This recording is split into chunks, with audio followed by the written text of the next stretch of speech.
Assalamualaikum warahmatullahi wabarakatuh. Halo semua, selamat datang di Bincang Bersama Tekpang. Ini merupakan sesi diskusi yang digagas oleh Program Studi Teknologi Pangan Universitas Al-Azhar Indonesia untuk lebih mengenalkan apa itu teknologi pangan. Di sini kami juga ingin mengenalkan Prodi Teknologi Pangan Universitas Al-Azhar Indonesia kepada masyarakat, khususnya buat adik-adik siswa-siswi SMA yang masih bingung mencari kampus dan jurusan yang cocok buat kalian. Perkenalkan, saya Emma Komalasari. Saya mewakili program studi teknologi pangan akan memandu jalannya bincang bersama Tekpang kali ini. Saat ini saya tidak sendiri, saya ditemani oleh Mbak Ratna Nurmalitasari. Halo Mbak Ratna. Halo Mbak Ibu, Ratna. selamat siang. Iya, selamat siang. Mbak sehat Mbak? Alhamdulillah sehat Bu. Amin. Nah, bagi teman-teman yang belum tahu, Mbak Ratna ini kita panggilannya itu biasanya Mbak Ita. Mbak Ita ini merupakan salah satu pengisi profil video dari Prodi Teknologi Pangan. Buat teman-teman yang belum melihat video profil kami, bisa langsung cek setelah tayangan ini. Linknya akan saya sertakan di description box. Dan saat ini Mbak Ita sedang menyelesaikan studi magisternya. Oke, kita langsung. Pertanyaan pertama buat Mbak Ita. Sebelumnya saya mau terima kasih dulu untuk Universitas Al-Azhar Indonesia, khususnya untuk Prodi Teknologi Pangan yang telah memberi kesempatan saya untuk berbincang mengenai teknologi pangan ini. Jadi, teknologi pangan itu apa sih? Jadi, teknologi pangan merupakan suatu teknologi yang memberikan nilai tambah pada komoditas atau biasa disebut dari post-harvest technology atau memberikan nilai tambah setelah panen gitu. Kita biasanya menyebutnya sebagai memproduksi pangan yang aman dari farm to table. Jadi dari area dari sawah, dari ladang sampai ke meja makan kita. Bahkan sekarang katanya bisa disediakan sampai fork. Jadi sampai mulut kita itu masih aman gimana caranya, dan itu bisa dipelajari di teknologi pangan. Dan dasarnya kalau misalnya orang-orang masih berpikiran bahwa teknologi pangan merupakan masak-memasak, itu sebenarnya bukan sesuatu yang benar, tapi juga bukan sesuatu yang salah, karena sebenarnya teknologi pangan sendiri itu ada bagian masak-memasak, tetapi melalui sains. Nah, jadi itu berdasarkan dari ilmu pengetahuan, bukan hanya sekedar masak, kemudian menjadikan bahan pangan, kemudian dijadikan menjadi masakan, dimakan enak. Bukan sekedar sesimpel itu, tetapi kita itu memiliki dasar-dasar. Dasar-dasarnya itu ada terkait dari kimia pangan, ada biologi pangan, teknologi pasca panen, biokimia pangan, dan juga rekayasa proses pangan yang didasari dari ilmu dasar fisika dan matematika sebagai landasannya. Ya, tentu kalau diceritain itu bisa mungkin nyampe bulan depan nggak selesai, karena di teknologi pangan ini sangat menarik dan sangat banyak hal yang bisa dipelajari, bukan hanya sekedar teori, tetapi ada sesuatu yang bisa menghubungkan antara teori-teori itu dengan keseharian yang kita alami gitu. Pertama sih mau cerita dukanya dulu ya. Dukanya dulu pertama itu saat memilih teknologi pangan, orang-orang pasti mikir kan, kenapa sih mengambil jurusan teknologi pangan? Ngapain sih kuliah jauh-jauh cuma buat belajar teknologi pangan? Karena teknologi pangan itu menurut saya untuk orang awam, terutama karena saya berasal dari desa, jadi itu kurang populer. Jadi orang tidak mengerti seberapa penting teknologi pangan dan aplikasinya kepada kita dan untuk karir kedepannya. Mereka tuh belum terlalu paham. Dan kemudian lagi orang-orang akan berpikir sebagai masak-memasak. Atau nanti setelah selesai emang nanti kamu bisa masak aja atau apa. Sesuatu yang kayak nggak penting gitu. Kayak, oh jurusan teknologi pangan, enak ya, nggak susah-susah, kan cuma masak aja atau cuma cicip-cicip aja. Kayak gitu. Padahal nggak kayak gitu loh konsepnya, karena teknologi pangan itu justru kombinasi antara ilmu eksakta, semuanya itu dikombinasikan menjadi satu secara komprehensif untuk mempelajari pangan itu sendiri. Dan buat sukanya sih saya untuk saya pribadi, saya seneng banget masuk teknologi pangan karena saya bisa menghubungkan antara kejadian-kejadian yang ada pada kehidupan sehari-hari dengan sains. Jadi kayak misalnya nih manasin gula, kehidupan sehari-hari kita biasa kan manasin gula. Loh, kok gulanya jadi cair? Sebelum saya masuk teknologi pangan, mungkin saya ya udah dipanasin kan jadi cair. Padahal oh mau bikin karamel nih, manasin gula aja. Padahal di situ ada sainsnya, di mana ada gula bertemu dengan protein dengan suhu tertentu akan terjadi reaksi yang disebut karamelisasi yang merupakan reaksi non enzimatis. Dan itu tuh merupakan sains. Jadi dipelajari semua tuh di teknologi pangan. Ada juga kayak nata de coco, kayak kita biasa, apalagi puasa gini ya, kita makan es buah, ada nata de coco-nya nih, kita makan.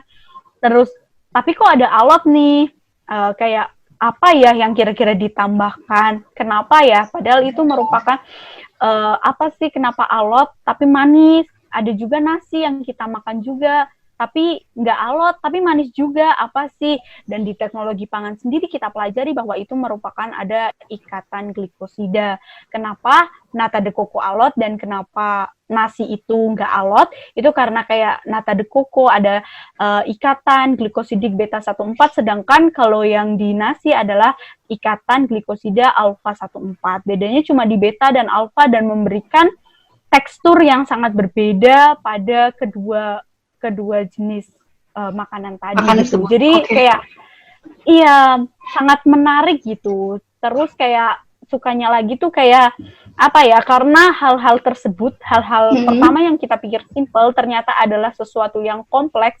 Di teknologi pangan ini kita biasa berpikir secara analitis sehingga tuh pikiran kita menjadi pemikir yang kritis dan itu sangat dibutuhkan untuk pasca kampus. Jadi kita lebih siap untuk menghadapi pasca kampus nanti seperti apa gitu.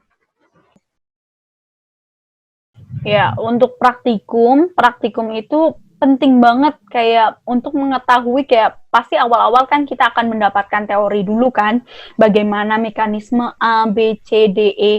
Dan kita saat praktikum itu kita juga tahu jadi oh teorinya begini dan menghasilkan gini. Kayak jadi di praktikum itu kita mempelajari how to make. Jadi oh kayak gini ya cara bikin yogurt. Oh kayak gini ya cara bikin tempe.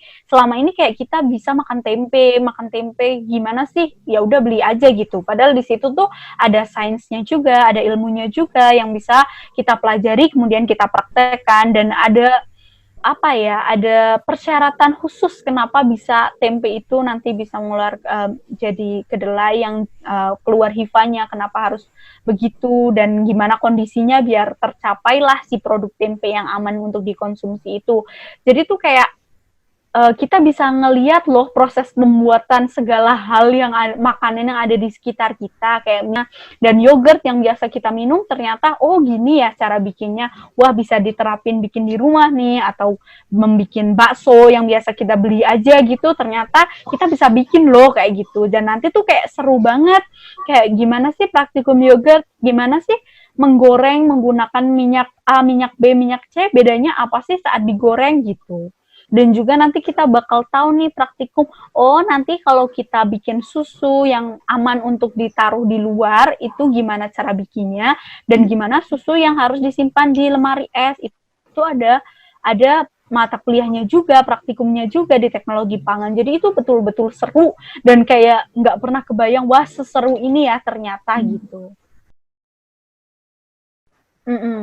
Jadi kalau menurut saya itu ya, dulu dari saya semenjak kuliah masuk teknologi pangan, kata-kata yang selalu terngiang adalah selama manusia belum bisa berfotosintesis, maka teknologi pangan akan tetap eksis. Dan di situ tuh memang betul, karena kita itu gimana sih caranya kita bisa makan, gimana sih kita bisa jadi dari padi bisa jadi beras, itu tuh teknologi pangan semua yang berperan. Jadi betul-betul kita makan butuh teknologi gitu. Bahkan untuk memotong menggunakan pisau itu juga sebuah teknologi paling sederhana untuk mengolah pangan gitu. Dan itu tuh merupakan sesuatu yang emang penting banget untuk dipelajari gitu. Apalagi sekarang kita hidup di zaman yang sangat modern dan semua orang dengan mobilitas yang sangat tinggi, namun mereka ingin tetap mengkonsumsi makanan yang aman, iya, tetap sehat dengan mengkonsumsi makanan yang tentu saja sehat, tapi tetap makannya tetap enak, gitu, rasanya tetap enak. Iya kan, orang nggak mau dong meskipun sehat tapi ternyata nggak enak. Nah, itu di mana teknologi pangan sangat penting. Karena teknologi pangan bukan hanya mengolah pangan saja, tetapi juga mempertimbangkan bagaimana mempreservasi semua nutrisi yang ada di dalam pangan tersebut agar tidak berkurang drastis saat diolah, dan juga gimana rasanya agar tetap diterima. Maka dari itu di teknologi pangan juga ada yang namanya evaluasi sensori untuk mengetahui bahwa makanan itu enak atau tidak dengan berbagai macam metode yang ada, bukan cuma enak nggak enak. Karena enak dan nggak enak tentu saja itu merupakan subjektif. Tetapi di teknologi pangan kita bisa mempelajari menjadi sesuatu yang objektif dan dapat terukur gitu. Oh, jadi kalau menurut saya karirnya, kalau orang-orang berpikir kayak, wah, jadi teknologi pangan mungkin nanti keluarnya akan wirausaha nih, bikin perusahaan sendiri atau usaha sendiri, dan itu butuh modal lagi. Padahal nggak cuma itu, karena memang kalau memang ingin jiwanya wirausaha, mereka bisa pulang, mendekatkan komoditas yang ada di sekitar mereka, kemudian mengolah, dan itu akan jadi produk pangan yang lebih bernilai jual. Itu memang bisa, karena di dalam teknologi pangan, dalam kuliahnya kita dapat praktikum gimana cara mengolah, dan itu bisa diaplikasikan. Namun tentu saja peluang lain itu sangat besar, kayak misalnya untuk di industri pangan itu juga sangat banyak di Indonesia saat ini, yang mulai dari yang paling besar sampai juga usaha menengah, UMKM, sangat banyak sekali yang butuh lulusan teknologi pangan. Dan untuk juga di dalam industri pangan sendiri, posisinya bisa macam-macam, bisa quality control, bisa quality assurance yang mengurus dokumen, bisa juga jadi research and development kalau kalian emang berminat dalam pengembangan produk, dan juga bisa juga kalian itu jadi auditor, misalnya di auditor halal atau di auditor keamanan pangan. Industri itu bisa, ya, keamanan pangan itu bisa banget. Juga bisa jadi kalau misalnya kalian marketing tapi kalian teknologi pangan tapi punya marketing, sekarang juga sangat dibutuhkan, kayak misalnya technical marketing. Jadi kayak karena kalian juga dibekali untuk mengetahui bagaimana prinsip dari alat-alat atau marketing, gimana nutrisinya. Jadi itu akan lebih meyakinkan untuk konsumen yang akan membeli produk kalian, dan kalian punya nilai tambah. Dan kalian juga bisa jadi peneliti, asisten peneliti di laborat, karena kita juga ada namanya analisis pangan, dan itu menggunakan mesin-mesin atau menggunakan alat-alat yang ada di sebagian besar laboratorium. Jadi kita bisa mengoperasikan, dan tentu saja itu sangat dibutuhkan ya saat ini. Dan juga kita juga bisa jadi akademisi, tentu saja ya, jadi akademisi, karena setelah jadi lulus dari teknologi pangan akan terbuka lebar di mana kita bisa memilih untuk melanjutkan studi dan kemudian menjadi akademisi gitu.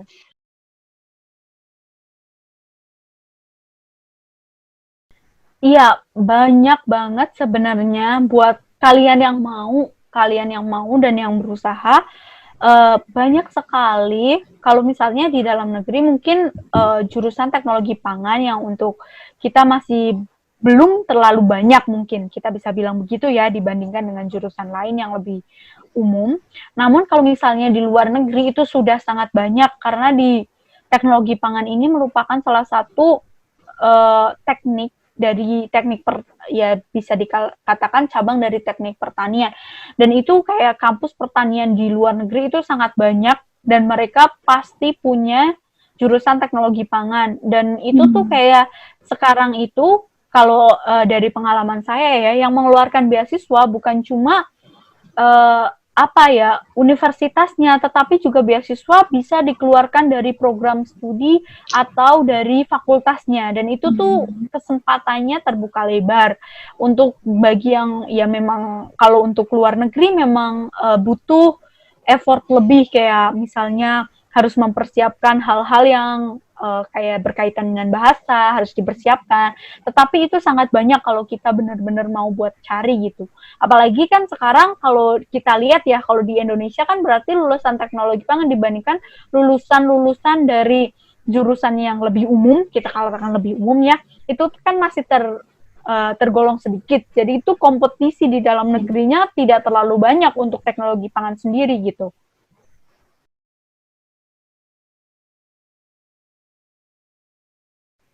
Ya, saya pertama untuk adik-adik semua SMA, saya juga pernah merasakan di kondisi yang sama, gimana rasanya memilih bangku kuliah, dan saat itu saya juga pernah merasakan gak pernah kepikiran masuk teknologi pangan. Karena menurut saya itu dulu saat SMA itu gengsi dan kayak gak populer. Saat itu saya juga berpikiran untuk masuk di kedokteran, masuk di ekonomi, yang kayak, oh nanti saya lulus akan jadi ABCD.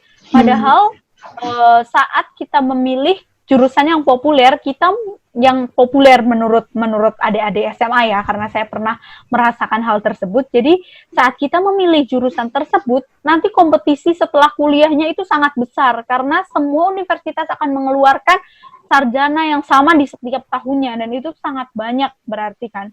Nah, sekarang kalian bisa lihat peluang-peluang yang ada. Apa sih industri yang paling berkembang? Apa sih 5-10 tahun yang akan datang? Apa sih industri yang akan terus berkembang dan gak ada matinya? Itu salah satunya kalian bisa lihat gitu kan. Jangan cuma kayak ambisi, karena biasanya anak SMA ini saya cita-citanya tentu saja saya nggak akan milih teknologi pangan nih karena ini bukan cita-cita saya. Coba sekarang dilihat dulu, memang kita harus berkuliah sesuai dengan kapasitas kita, sesuai dengan apa yang kita sukai. Tapi tentu saja kita harus melihat juga peluang, karena kita apa sih yang kita sukai, apakah setelah kuliah kita bisa melanjutkan S2, apakah kita harus keluar untuk bersaing di industri, dan pekerjaan apa sih yang mungkin mendapatkan peluang yang banyak di industri-industri yang ada sekarang, apa sih jurusan yang penting yang saat ini bisa dimasuki gitu. Dan kalian juga bisa mempertimbangkan teknologi pangan ini, karena saya melihat banyak sekali peluang dan banyak sekali lowongan kerja yang dibutuhkan untuk posisi teknologi pangan ini, karena ini juga selain spesifik ya, jurusannya spesifik. Jadi kalau mereka memang menginginkan teknologi pangan, ya harus orang teknologi pangan yang masuk, karena ini emang krusial ya, karena ini berhubungan dengan hajat hidup orang banyak, dan ini kayak makanan pokok. Jadi sehebat apapun orang, kalau nggak makan juga nggak ada tenaganya. Jadi kayak penting banget teknologi pangan ini, apalagi di era sekarang ini kita ingin makan dari berbagai belahan dunia. Apa sih yang bisa kita lakukan dari makanan komoditas dari belahan dunia yang lain, itu ya dengan teknologi pangan ini gitu. Jadi kalian tolong dipertimbangkan dan tolong dilihat dulu bagaimana prospeknya, kalian bisa mulai cari. Dan saya senang banget untuk berbicara di sini karena saya juga ingin mengedukasi, berbagi sama teman-teman gimana sih masuk teknologi pangan, karena itu bukan cuma sekedar masak-memasak dan menghasilkan. Kalau orang-orang berpikir ya mereka masuk teknologi pangan karena mereka suka masak, itu mungkin keliru. Kalian bisa dilihat aja yang kalian miliki dan nanti outputnya akan berguna untuk masa depan kalian, gitu sih. Untuk teman-teman semuanya, adik-adik semuanya, silakan gali lagi lebih jauh mengenai apa itu teknologi pangan, cari informasi sebanyak-banyaknya. Terima kasih Mbak Ita untuk sharing sessionnya. Terima kasih. Dadah semuanya. Assalamualaikum warahmatullahi wabarakatuh.